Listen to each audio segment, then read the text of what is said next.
Was he wrong for benching Tua? I personally think so. And that's not taking any praise away from him. He has a right to make the decision that he made, and it was just for one game, so I'm not overreacting to it. But to answer the question directly, I certainly feel he made the wrong decision. Let him go through it. He was going through it. He only completed 55% of his passes. What was the numbers here, Max? He completed 11 of 20 passes for about 83 yards. He was absolutely horrendous against that Denver defense, and we all know that. But nevertheless, it's one of those situations is that, again, it's about the marathon. It's not about the sprint. You elected to put him in the game, even though Ryan Fitzpatrick was rolling. So when you did that and you made that shift and you made that change, you made it because it was about the future. Well, guess what? This is a part of that.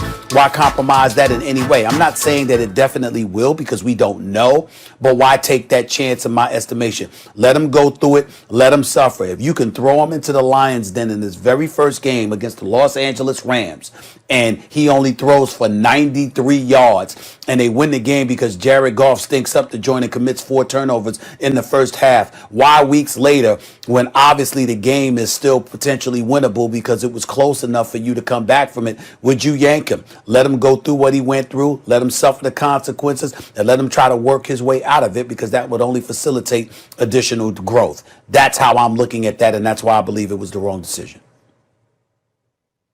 It was the right decision, and let me start by 2 things. One, does Flores get the benefit of the doubt? Because if another coach did this, maybe not to another player, maybe not. But does Flores deserve the benefit of the doubt? Brian Flores last year, this is the worst team we've ever seen. By the end of the season, they beat the Patriots in a game the Patriots had to have. Then they're having a nice little season, and they're getting better, and he benches Fitzpatrick, who's playing very well, and puts in Tua against the Rams and Aaron Donald. And Tua takes the shot and bounces back up, throws a touchdown strike, and just manages the game. Doesn't try and do too much. And they win. And then when he needs a shootout, he needs to win a shootout with Kyler Murray, he does that. And they just keep winning, right? So far to me, Brian Flores has earned the benefit of the doubt, right? So now, let's look specifically at this situation. Brian Flores isn't just in it for the marathon, Stephen A. The marathon isn't just the rest of the Miami franchise. Brian Flores is trying to win the Super Bowl right now. Like, this Miami team has a real defense. And if they can do a few things, they got to get a little lucky, of course. But they can win the AFC East. They're, one game behind Buffalo?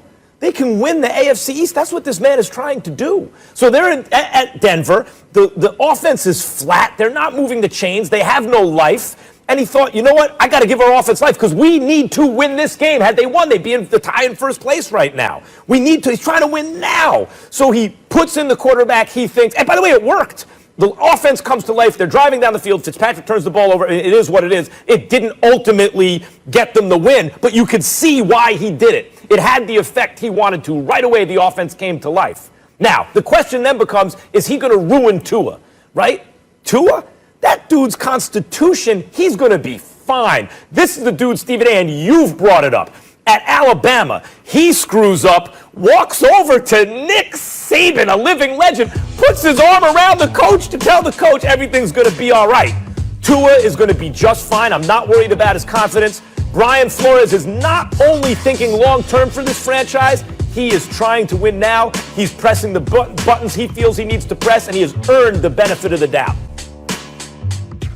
They got 2 games coming up, Max Kellerman. It's against the New York Jets and it's against the Cincinnati Bengals without Joe Burrow. They don't win those games. They don't deserve to be talked about as a playoff team, let alone a championship team. That's number 1. Number 2, taking that into consideration, let's understand something here. If you were thinking about now, why would you make the change to Ryan Fitzpatrick, who was rolling and is a veteran in the National Football League? Now, we can lament the fact that ultimately Fitz is going to be Fitz. Ultimately, the moment is going to come where he screws up because he looks lights out one week and then another game he just wets the bed. We can say stuff like that, but the bottom line is, considering that Tua is a rookie coming off the nasty injury that he came off with at Alabama, combining that with the way Ryan Fitzpatrick was playing, combining that with what you just said about the defense, if it was really about now, you could actually have afforded to keep Ryan Fitzpatrick in the lineup for several weeks to come, if not the rest of the season, if you so wanted to. So what I'm saying to you is that if you made that move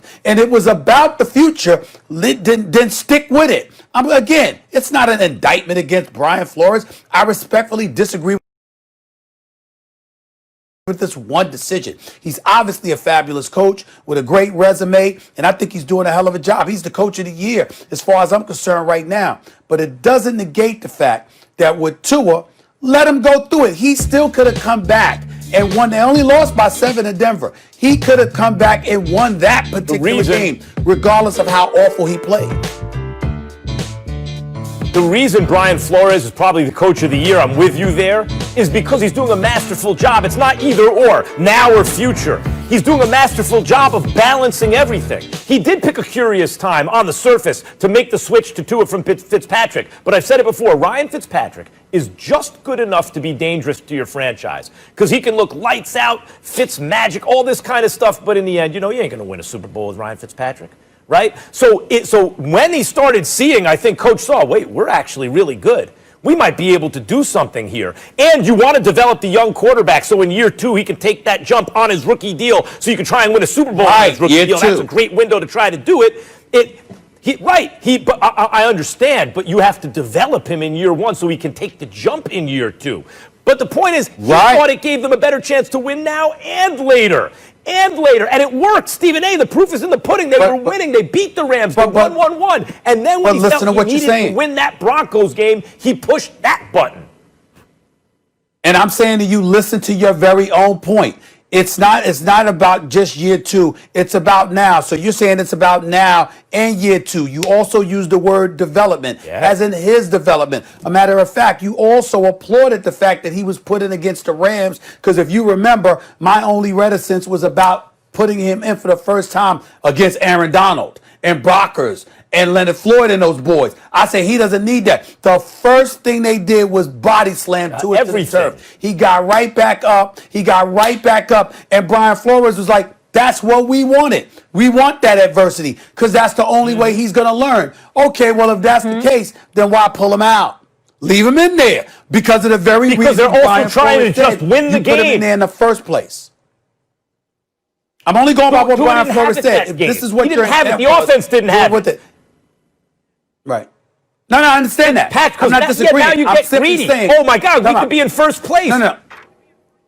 Yeah. But again, that's a change in your thinking because you're talking about getting greedy. Yeah, we could be in first place. What I'm saying is, he said, listen,